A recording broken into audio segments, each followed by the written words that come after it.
Hello, I'm Lori Steiner, sitting in for Armin Budish. Welcome to Golden Opportunities. Today, who really needs a trust? Trust us to tell you. Independent Living Assisted Living, a CCRC, will translate retirement community terminology. Plus, we'll have a checkup to check out the latest medical news. And how will divorce affect your finances? It's time to get geoing, so pull up a chair and join us at our kitchen table for Golden Opportunities.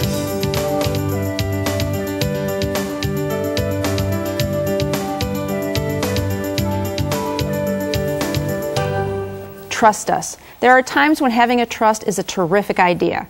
But should you always trust a trust to protect your money from taxes? Jim Lineweaver is here to tell us the truth about trusts and taxes. Jim is a certified financial planner with the Lineweaver Financial Group. Welcome again to the show. Thank you for having me. Well, since we can't always trust our memories, can you refresh our memories about what is a revocable living trust? I can, yes. And you're right, not everybody needs one, but a revocable living trust is a trust that you can set up so you can have some stipulations and things on it and control some assets down the road, which we'll talk about.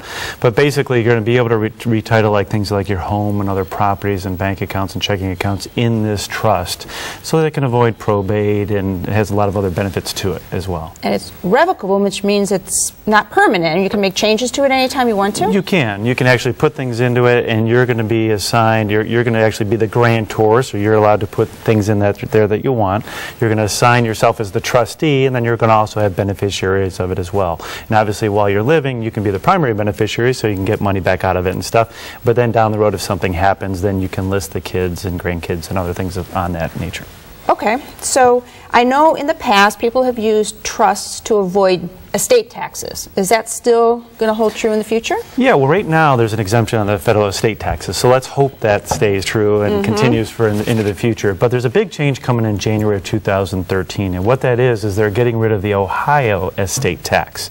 So you can think, well, I don't need a trust anymore. Well, there's a lot of other benefits that can come from a trust, but from an estate tax standpoint, it's really not going to be used for that anymore if they continue with the exemption on the federal side as well. Yeah, especially since Ohio has been repealed.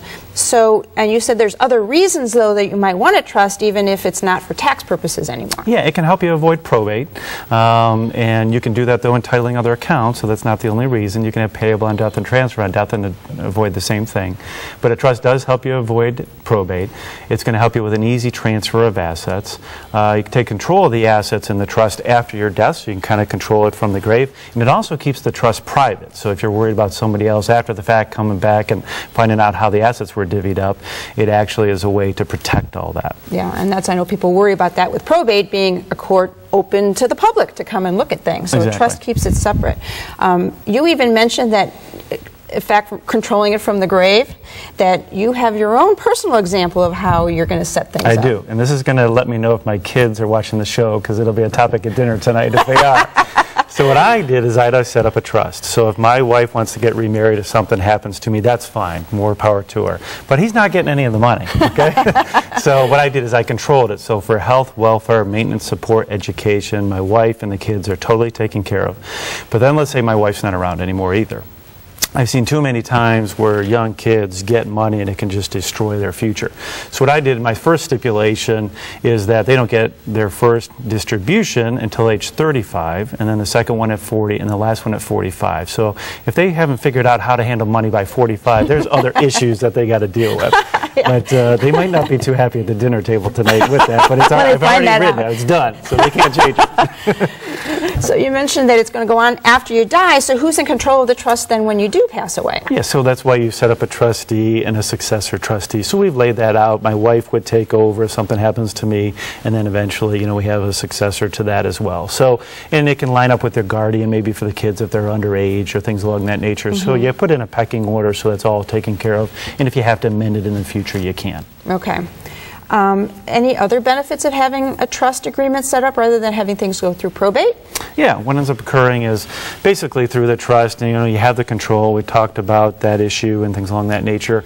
But what we really like it for is once something is funded in the trust, so let's say I passed away, then no creditors can ever come back and sue that trust. So as long as it's in there, and let's say somebody, one of my kids gets remarried or married or something along that nature, in the future gets divorced, that money, as long as it stayed in the trust and didn't become a joint asset, that actually is protected and then would not become part of that eventual maybe divorce or things along that nature. So there's a lot of benefits to a trust other than just the estate taxes that seem to be repealed. That's good to know. Is it just for the rich, though? It's not. It's really for anybody. And that's why I mentioned that control factor that I want to have for my kids down the road, just to try to protect them, against other people. This has been good information, but you've got even more to share? We do. Within the next couple weeks, we have a free seminar coming up for your viewers. If they'd like to attend, just give us a call at 216-520-1711. We're going to have our attorney there talking about this and a lot of other things about trusts and avoiding probate and things along that nature. Sounds like good information again. So, you may want to put your trust into trust. To find out more, attend Jim's seminar or use the information that's coming up next. My thanks to Jim for joining us today.